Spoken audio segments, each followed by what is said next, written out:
Jeremias, capítulo de número 2, verso 1.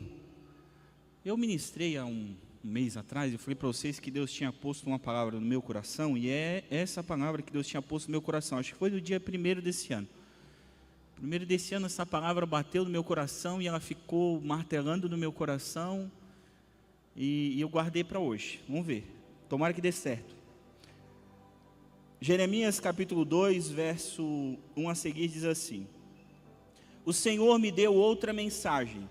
Vá e proclame esta mensagem para Jerusalém. Assim diz o Senhor: Lembro-me de como você desejava me agradar quando era uma jovem noiva, muito tempo atrás. Você me amava e me seguia até mesmo no deserto. Naqueles dias, Israel era santo para o Senhor. Era como os primeiros frutos de sua colheita. Todos que faziam mal a seu povo eram declarados culpados, e sobre eles vinha calamidade. Eu, o Senhor, falei. Ouçam a palavra do Senhor, descendentes de Jacó, e todas as famílias de Israel. Assim diz o Senhor: Que defeitos seus antepassados encontraram em mim para que se afastassem tanto? Foram atrás de ídolos inúteis, e eles próprios se tornaram inúteis. Não perguntaram: onde está o Senhor que nos tirou do Egito em segurança e nos conduziu pelo deserto? Uma terra árida e cheia de covas, terra seca, densa e de densa escuridão, onde ninguém vive e pela qual ninguém passa. E quando eu os trouxe para uma terra fértil, para desfrutar sua fartura e as coisas boas que ela produzia, vocês contaminaram a minha terra e corromperam a herança que eu lhes tinha dado. Os sacerdotes não perguntaram: onde está o Senhor? Os que ensinavam minha lei não me deram atenção. Os governantes se voltaram contra mim. Os profetas falavam em nome de Baal e foram atrás de ídolos inúteis. Portanto, apresentarei minha acusação contra vocês, diz o Senhor. Também apresentarei acusações contra os seus descendentes. Vão para a terra de Chipre no oeste e vejam. Vão para a terra de Quedar no leste e prestem atenção. Alguém já ouviu falar de algo parecido? Alguma vez uma nação trocou seus deuses por outros, mesmo que não sejam deuses de verdade?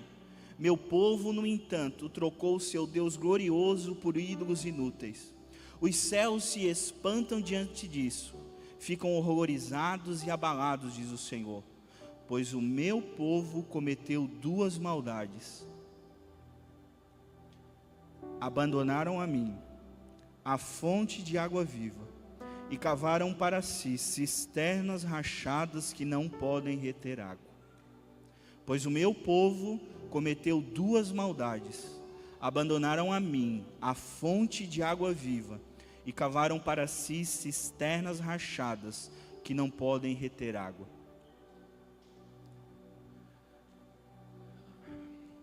A mensagem de hoje, eu não falei o título, né? Ídolos inúteis do coração.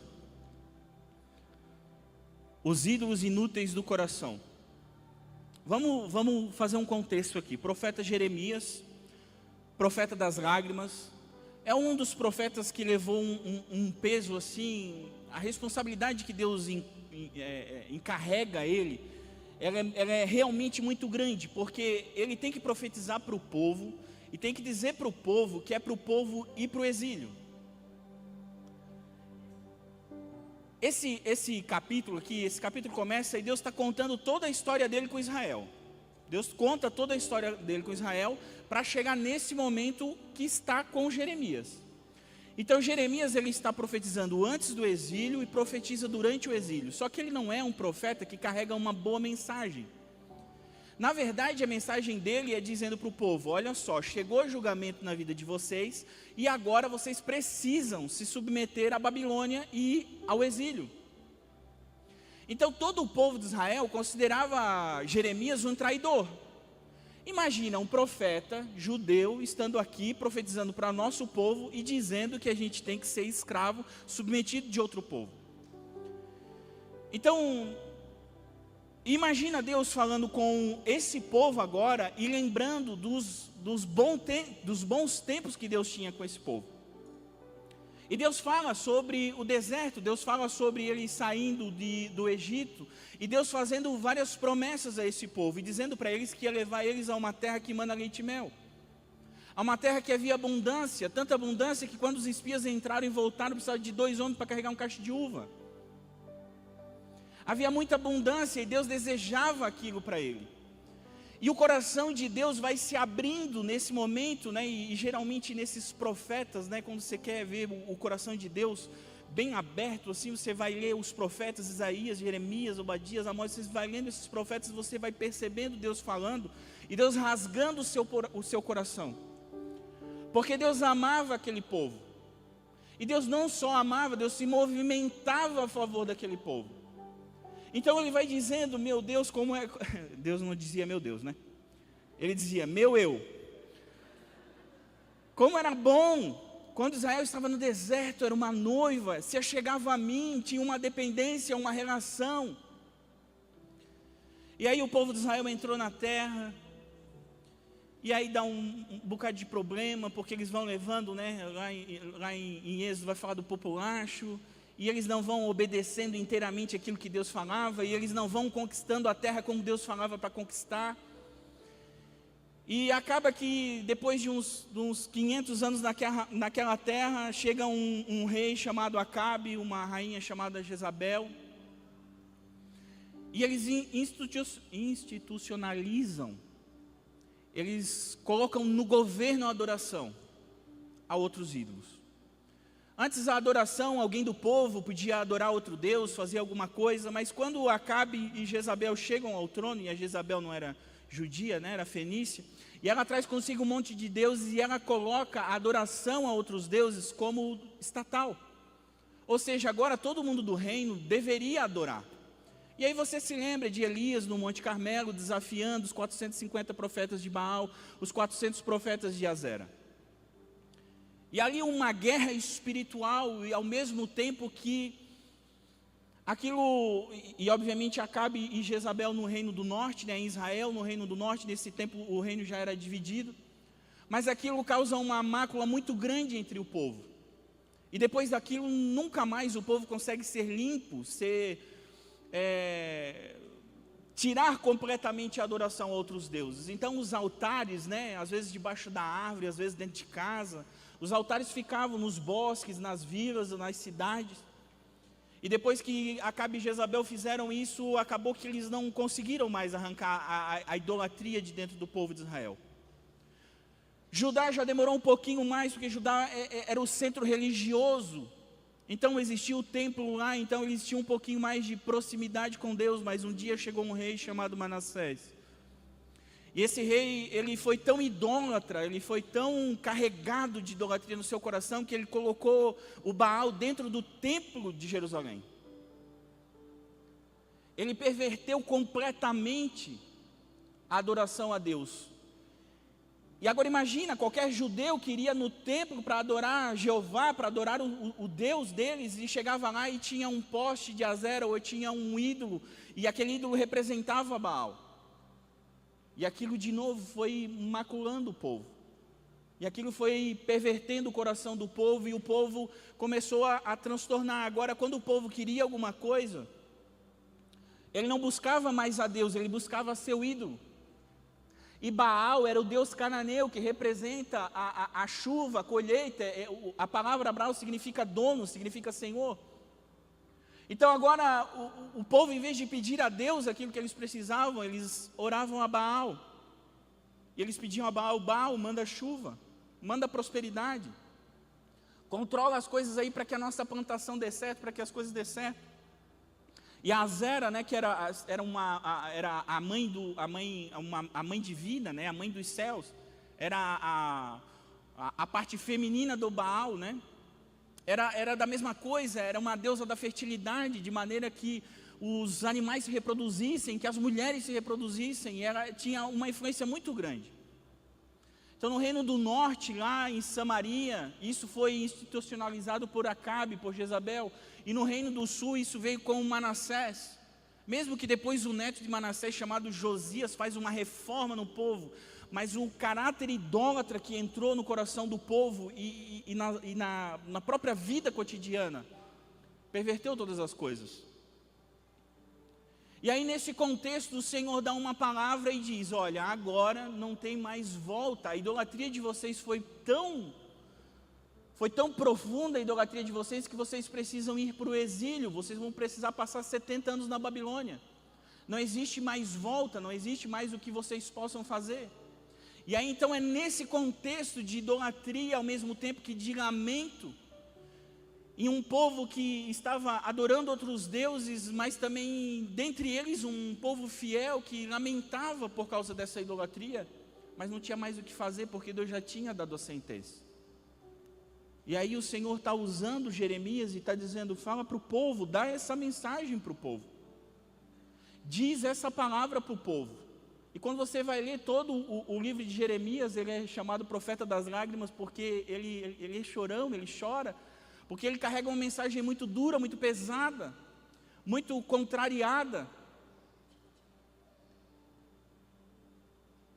E aí nesse momento o povo vai para o exílio, fica 70 anos, todo o templo é destruído, todo aquilo que representava, né, a adoração a Deus é quebrada. O Nabucodonosor vai lá, destrói tudo, a cidade fica em frangalhos, o povo é levado para a Babilônia. E aí passam-se mais ou menos uns 600 anos e chega Jesus. Então aqui Deus estava contando em Jeremias a história do povo de Israel, a sua relação que ele tinha com o povo de Israel, e como o povo de Israel saiu de uma relação, de uma noiva, de uma boa relação, para alguém que se prostituiu com outros deuses e caiu na idolatria. E aí ele vai terminar dizendo: olha, vocês cometeram duas maldades, vocês me abandonaram, essa é a primeira maldade, e vocês me abandonaram a fonte de água viva, e vocês cavaram para si cisternas. Então 600 anos depois está Jesus começando seu ministério, e você vai ler o Evangelho de João, e aí ele está descendo de Jerusalém, e a Bíblia diz, né, que era necessário ele passar por Samaria. Samaria era a capital de Israel, do reino do norte, onde Acabe e Jezabel trouxeram adoração aos ídolos. Jerusalém era a capital de Judá, onde Manassés trouxe adoração aos ídolos. Mas aí no capítulo 4 de João, Jesus está descendo de Jerusalém para Galiléia e ele passa em Samaria. E quando passa em Samaria, ele para num poço, e você já ouviu essa palavra, eu já preguei sobre essa palavra pelo menos 3 vezes. E o que Jesus fala para aquela mulher em Samaria? Quem crê em mim, rios de água viva. 4 capítulos depois, do capítulo 7, Jesus vai a Jerusalém, na festa dos tabernáculos, na festa que representava a colheita, 7 dias de festa, onde o povo ficava em tabernáculos para se lembrar do deserto. O que Jeremias estava falando? O que Deus estava falando para Jeremias? Como era bom quando você estava no deserto, dependia de mim. Jesus está na festa dos tabernáculos, ele chega no meio da festa, vai para o templo, começa a ensinar as pessoas. E diz a Bíblia que, diz João, né, no último dia da festa, ele se levanta e diz: quem tem sede, vem a mim e beba, a fonte da água viva. Olha que interessante, Jezabel e Acabe perverteram a adoração a Deus, se prostituíram com outros deuses lá em Samaria. E Jesus falou com uma mulher que todo mundo considerava uma prostituta, porque estava indo pegar a água meio-dia, e tinha 5 maridos, e Jesus revelou para aquela mulher, para restaurar Samaria, a adoração verdadeira, dizendo que ele era água viva. Então agora Jesus estava sendo o próprio coração de Deus presente para restaurar o povo samaritano a Deus, daquilo que Acabe e Jezabel tinham pervertido. Mas ele não pensava só em Samaria, ele também pensava em Judá, no reino do sul. E aí ele vai na festa da colheita. E por que na festa da colheita dos tabernáculos? Porque era justamente aquilo pelo qual eles adoravam outros deuses. Eles adoravam outros deuses para que as colheitas dessem certo. E Jesus agora está nessa festa e falando para eles que ele era a fonte de água viva. E quem tivesse sede era para vir a ele beber. A imagem da cisterna. Então imagine esse contexto agora, do povo de Israel, daquilo que Deus estava falando com o povo de Israel e do que Jesus estava mostrando para o povo de Israel. Porque às vezes a gente lê aquilo que Jesus fala, às vezes a gente não tem a percepção clara de que um judeu teria. Porque um judeu que tivesse lido o livro de Jeremias, ele sabia, porque você não encontra a palavra água viva em nenhum outro lugar. Você vai encontrar em Deus falando em Jeremias e você vai encontrar em João Jesus falando sobre essa água viva. Aí eu acho que não dá para entender bem. Mas tá. Vocês estão vendo aqui que tem uma cisterna, que isso aqui é uma cisterna? Imagina que do lado da sua casa, você cava um buraco no chão. E aí, esse buraco é para quê? Para armazenar água. Lá o povo de antigamente não tinha chuva toda hora. E também o poço às vezes era longe, era um poço por cidade, às vezes era muito difícil. Então eles cavavam uma cisterna do lado da sua casa. E essa cisterna para reter água da chuva. Então caía a chuva, eles colocavam água ali. Obviamente que no chão a água ia sujar, a água ia se deteriorar e também ela ia, né, como Deus diz para o povo, se ela estiver rachada, a água vai esvaziar naturalmente. E uma fonte, por contrário oposto dessa cisterna, é uma fonte de água viva, é uma fonte que jorra sem parar. Então, quando Deus estava falando sobre água viva, Ele estava dizendo que a água que Ele dava, ou fazendo o povo entender que o poço, a água que eles pegavam dele, era uma água sem parar. Era uma água que, na medida, se está aqui, né? Aqui digamos que isso aqui é um poço. A água está nessa medida. Você tira um balde e a água se enche de novo nessa medida. Você tira 500 litros, a água vai encher novamente nessa medida. É isso que a mulher samaritana fala, né? Meu Deus, tu tens água viva, eu quero. Porque daí eu nem preciso mais vir aqui ao poço. Então imagina todo esse contexto e o povo tendo que entender, e nós tendo que entender a palavra. Deus está se colocando como fonte de água viva. E está dizendo que os ídolos que o povo estava procurando eram cisternas rachadas. Ou seja, as duas têm a ver com água, mas uma provém de uma fonte inesgotável, e a outra sou eu que represo a água para o meu próprio uso. No final eu vou beber das duas águas. No final eu vou usar de uma ou de outra água. Ok, vamos aplicar esse contexto. O altar do nosso coração tem lugar para um Deus. Se não for o Deus verdadeiro, colocaremos um ídolo inútil. Esse altar nunca ficará vazio. O que Deus está dizendo para o povo, está dizendo para nós, é que no nosso coração existe um lugar especial para um Deus.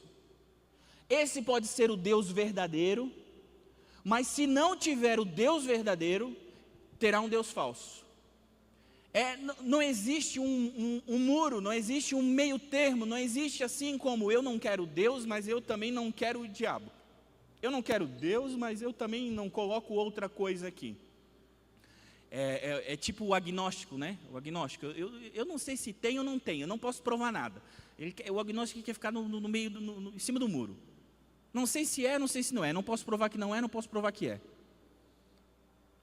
Então, o nosso coração possui um altar e Deus precisa estar nesse altar. E quando Deus não está nesse altar, é porque nós colocamos outra coisa nesse altar.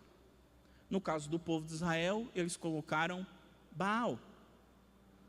E às vezes a gente olha para isso e olha para essas coisas do povo de Israel e às vezes a gente pensa assim, meu Deus, eu nunca colocaria Baal. Né? A gente pensa assim, meu Deus, eu sou crente, eu nunca teria um ídolo, um poste, né? Um santinho, né? A gente aqui é mais santo, né? Esqueci o nome disso. Eu nunca colocaria isso em casa, meu Deus, Deus me livre. Não, mas não é... Com o povo de Israel, as coisas eram mais palpáveis e objetivas. Com nós, elas são subjetivas, porque elas estão na mente e dentro do coração. Então, é grande a probabilidade de nós termos muito mais ídolos do que o povo de Israel tinha. Mas, às vezes, a gente pensa que eles é que são os encardidos, né? A gente pensa, meu Deus, esse povo era teimoso, né? Deus fazia tudo por eles, e eles ainda temavam e faziam as coisas erradas. Assim, é igual nós. Deus faz tudo por nós e a gente ainda tema e faz as coisas erradas. E o nosso coração, às vezes, está cheio de ídolos, mas nenhum se chama Baal. É só essa diferença. Então, a primeira maldade do povo foi o quê? Arrancar Deus do altar do seu coração. E a segunda maldade do povo foi colocar um ídolo nesse altar. Porque esse lugar não fica vazio. Então Deus está dizendo, a primeira maldade de vocês foi o quê? Foi me abandonar. Foi me tirar do altar do coração. E a segunda maldade?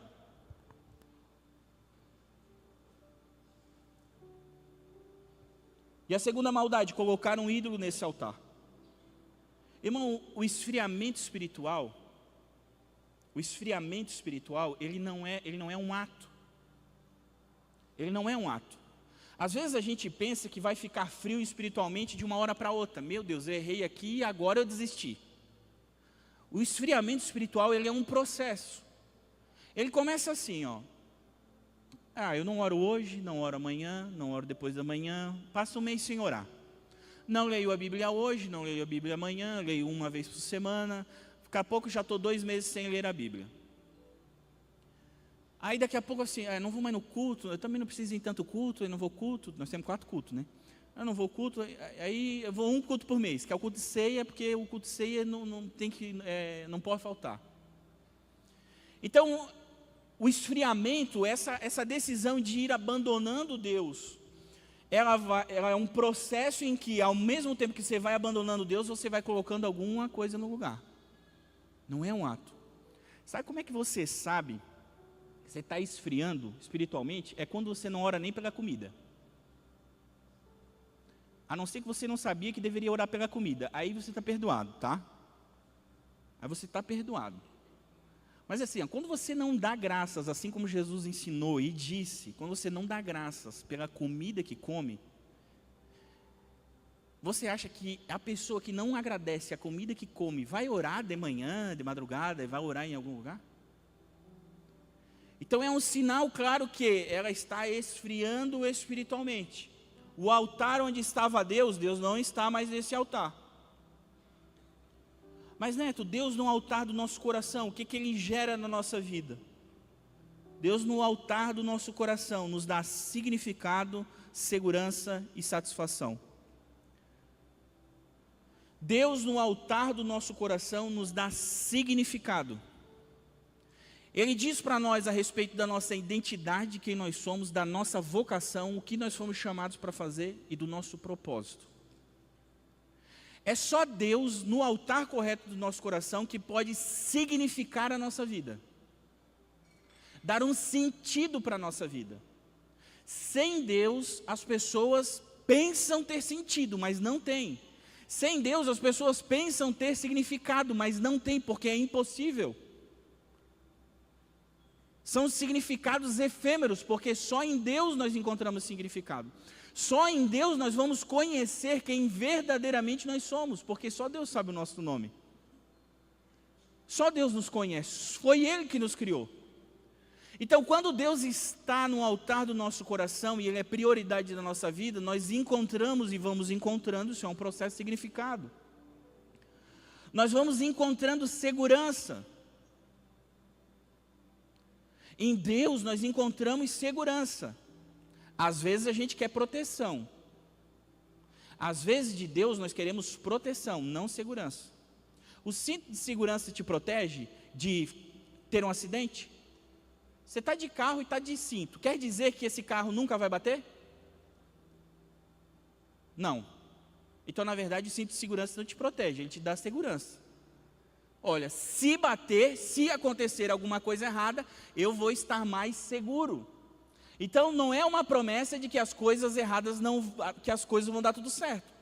É uma promessa que mesmo que as coisas deem tudo errado, eu vou ter segurança. Então Deus é o provedor de significado, Deus é o provedor de segurança. Aquela segurança que às vezes está tudo dando errado na nossa vida e mesmo assim a gente tem o quê? A gente tem paz. deu tudo errado, deu doença, deu dívida, deu qualquer coisa que possa dar de ruim, as coisas não foram boas, as coisas não foram como você planejou, mas ainda assim existe uma paz que pode entrar no teu coração e acalmar a tua alma mesmo em meio a uma tempestade. Só que só Deus pode dar isso. Isso não pode ser gerado de outra maneira. Jesus diz assim: a minha paz eu vos dou, mas eu não dou como o mundo a dá. Porque na verdade o mundo não pode dar paz, as coisas não podem, os ídolos não podem dar paz, eles podem dar tranquilidade, mas não paz. Às vezes a tua vida está tranquila, mas tu não tem paz. Tem muita gente que tem a vida tranquila, resolvida. Todas as coisas da vida estão resolvidas. Tem dinheiro no banco, tem bom relacionamento, está tudo certo, está tudo tranquilo. Mas a pessoa sente que lá no profundo da alma não tem paz.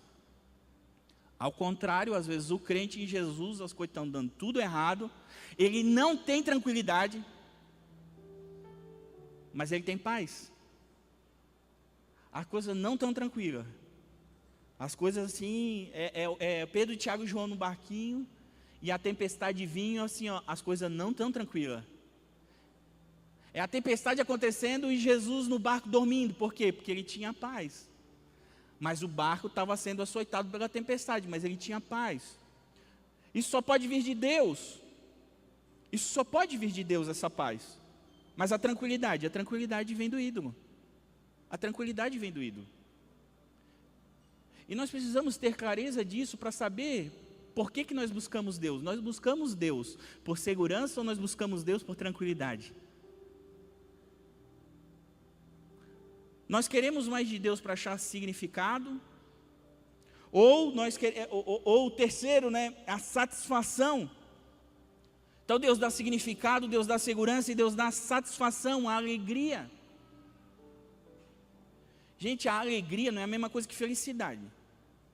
Tem gente aqui que acordou triste hoje, certo? Provavelmente, precisa compartilhar. Mas tem gente que acordou triste. Mas sabia que dá para ser triste e alegre ao mesmo tempo, mas não dá para ser triste e feliz ao mesmo tempo? Porque tristeza é o antônimo de felicidade, felicidade é o antônimo de tristeza. Acordei feliz ou acordei triste, está tudo certo. Mas isso não tem nada a ver com a alegria, porque a alegria é um fruto do Espírito. É algo que só Deus pode dar. Se você ganhar um presente agora, você pode ficar feliz. Mas você não precisava ganhar nada para ficar alegre. Então, a alegria, que é a fonte da nossa satisfação, ela vem do Senhor. Ela vem de Deus. E ela só pode vir de Deus. Não é que é errado ficar feliz, tá, gente? A gente pode ficar feliz, mas Deus não promete felicidade para nós. Deus promete alegria. A alegria é uma constante, a alegria é um fruto do Espírito, a alegria é quem Deus é.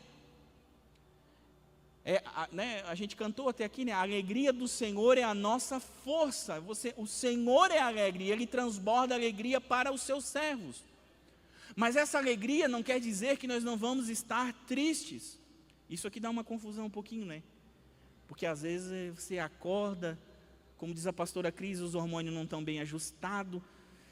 Você está bravo, né? Você acorda da capa virada, as coisas não estão dando bem certo, e aí você fica naquela, meu Deus, mas eu tenho que estar alegre, porque a Bíblia mandou eu estar alegre, eu não posso estar triste. Não, irmão, pode estar triste, não tem problema, mas tem que continuar alegre.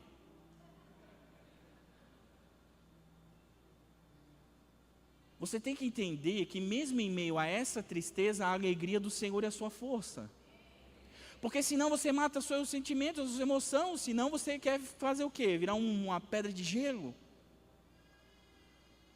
Então, Deus, Ele vai te dar a alegria. E obviamente essa alegria pode sim se transformar em momentos de felicidade. Mas vai existir momentos de sofrimento em que você não vai estar tão feliz, mas você vai saber que aquele sofrimento vai produzir para ti, como diz o apóstolo Paulo, um peso de glória. Ou seja, ele vai produzir em ti alegria. Ok, você já entendeu. Deus te dá significado, segurança e satisfação. Mas se Deus é arrancado desse altar do nosso coração, nós buscaremos significado, segurança e satisfação aonde? No ídolo. Falei para vocês, o povo de Israel era Baal, pelo menos era Baal, dava para ver. Dava para ver que era, vai, quebra isso, bota fogo, né? Antigamente, quando os crentes se convertiam, pegava os quadros tudo da casa, botava tudo fogo, procurava o demônio em algum lugar da casa para tirar. Era mais fácil, porque era uma coisa objetiva, não tinha que explorar o coração. Mas quando Deus é arrancado do altar do nosso coração, ou seja, nós vamos buscar significado, segurança e satisfação onde? Naquilo que nós colocamos no lugar de Deus. Mas, Neto, quais são as coisas que nós colocamos no lugar de Deus? Você já deve estar pensando aí, mas a primeira, alguns ídolos inúteis do coração. A primeira, com certeza, é dinheiro, money.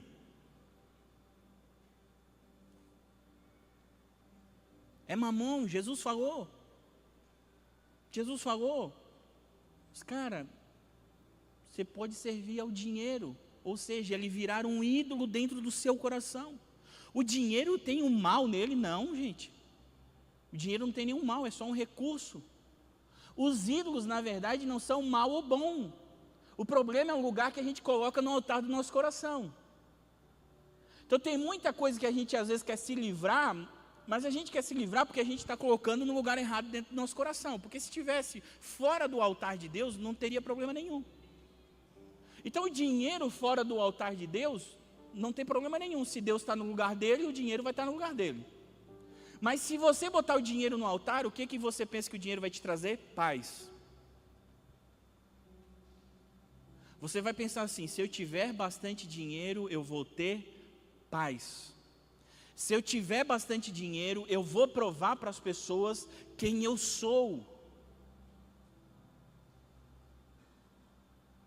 O marketing digital, ele é quase que inteiramente baseado nisso, né? Você precisa provar, né? Os caras vão lá, tiram foto com uma Ferrari, tiram foto tomando banho de piscina às 4 horas da tarde, ou com notebook na praia, assim, olha só o que eu tenho, e eu preciso provar para vocês o sucesso que eu tenho para ver se você compra de mim. Transformando o quê? O dinheiro num ídolo. O dinheiro num lugar em que ele te traria significado, em que ele te traria satisfação.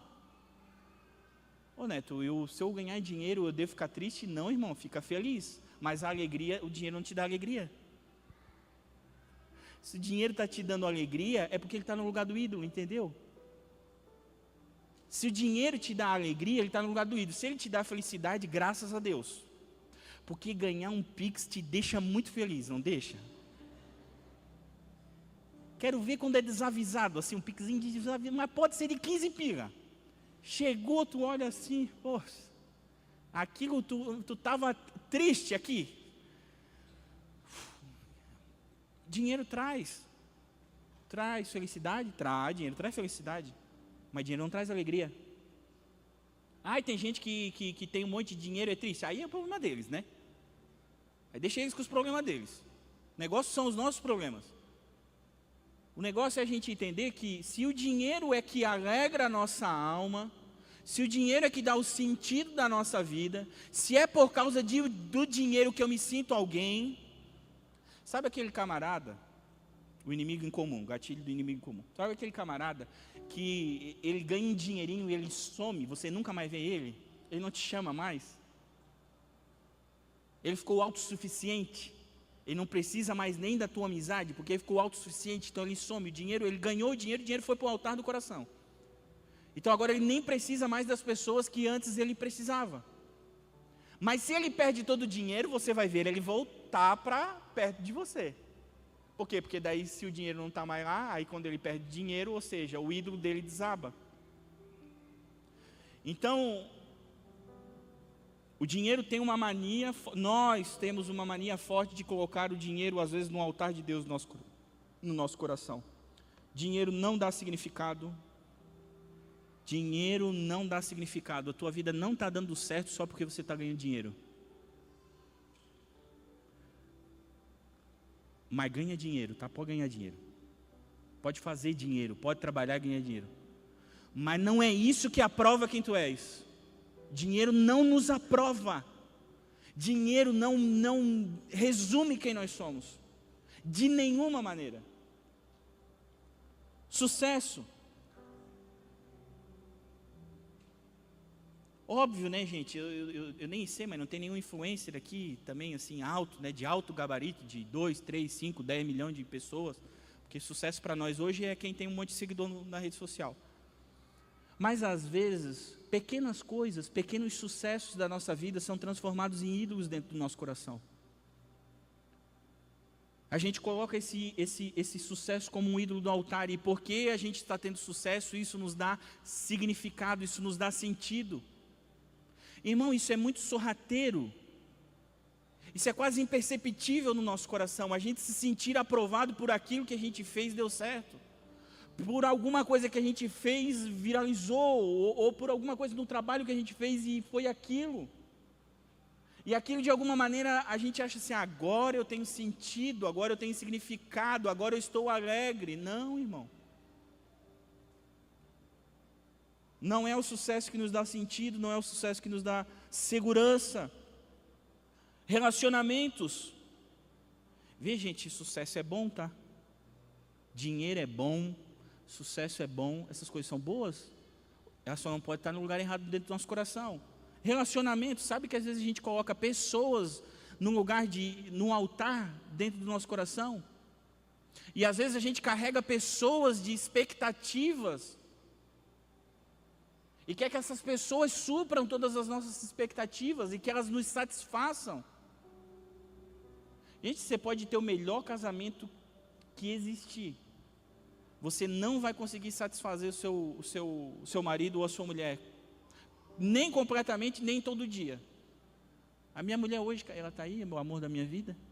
Não tinha dado 8 horas da manhã, já estava me repreendendo. Estava insatisfeita comigo, era 8 horas, não tinha dado assim, 8 horas da manhã, eu falei assim, tu deixou a tua calça do culto de ontem, né? 10 horas, né, irmão? Cheguei em casa 10 horas da noite. Aí a gente chega suado, mas daí a gente cheira, a gente não sabe se é para botar para lavar, se é para botar no guarda-roupa. A gente deixa secando ali na cadeira da mesa. Amanhã de manhã a gente vê. O problema é que eu deixei lá e não fui cobrir isso aí. Aí levei uma mijada.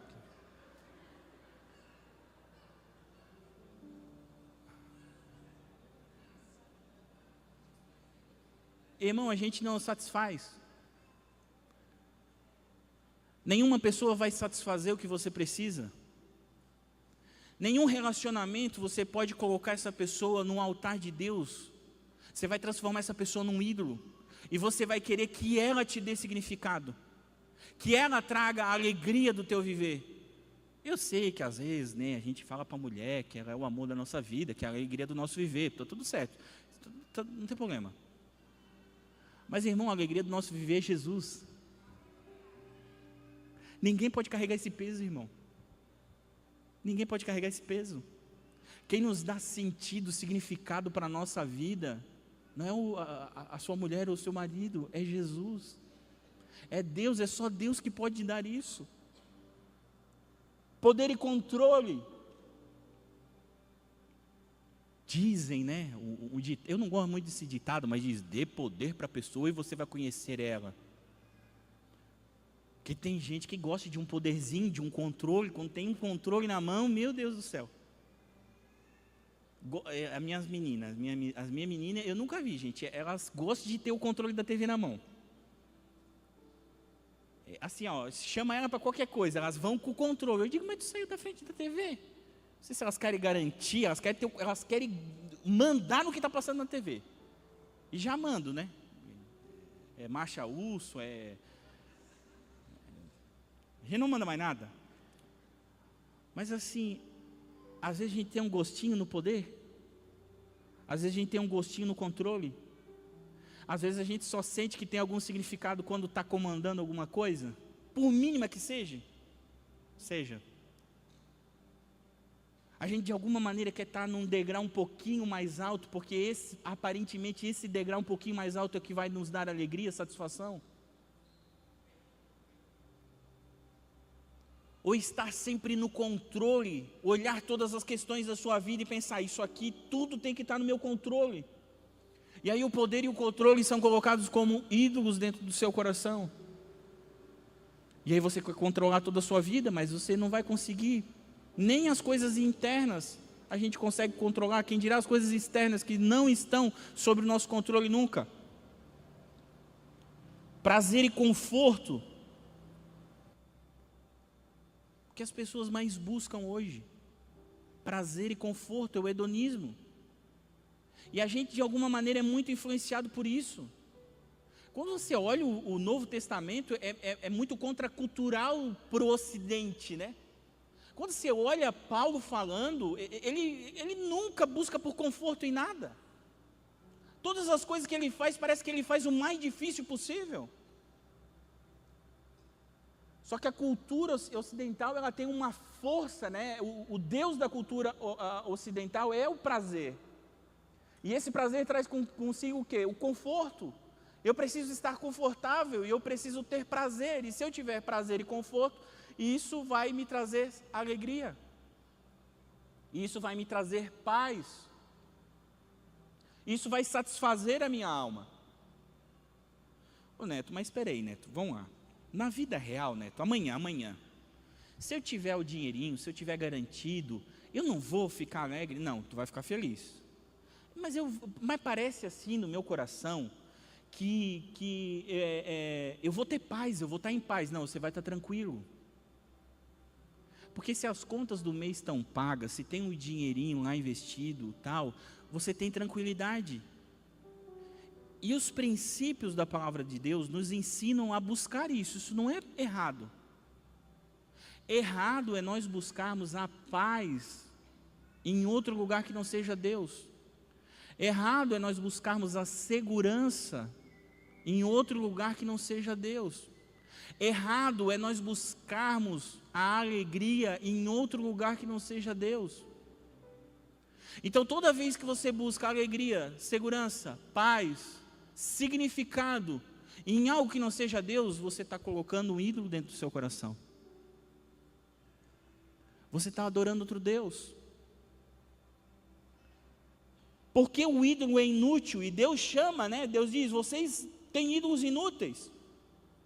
Porque ele é uma cisterna rachada. Ele não pode reter água. Porque está rachado, toda a água que você coloca ali, ela vaza. É aquela história que você já sabe, eu não quero ser repetitivo. Quando a pessoa coloca o dinheiro como um ídolo no seu coração, nunca basta o dinheiro. Ela pode ter 1 milhão, ela pode ter 100 milhões, ela pode ter 1 bilhão, ela pode ter 1 trilhão. Nunca vai bastar porque é um ídolo, é uma cisterna rachada.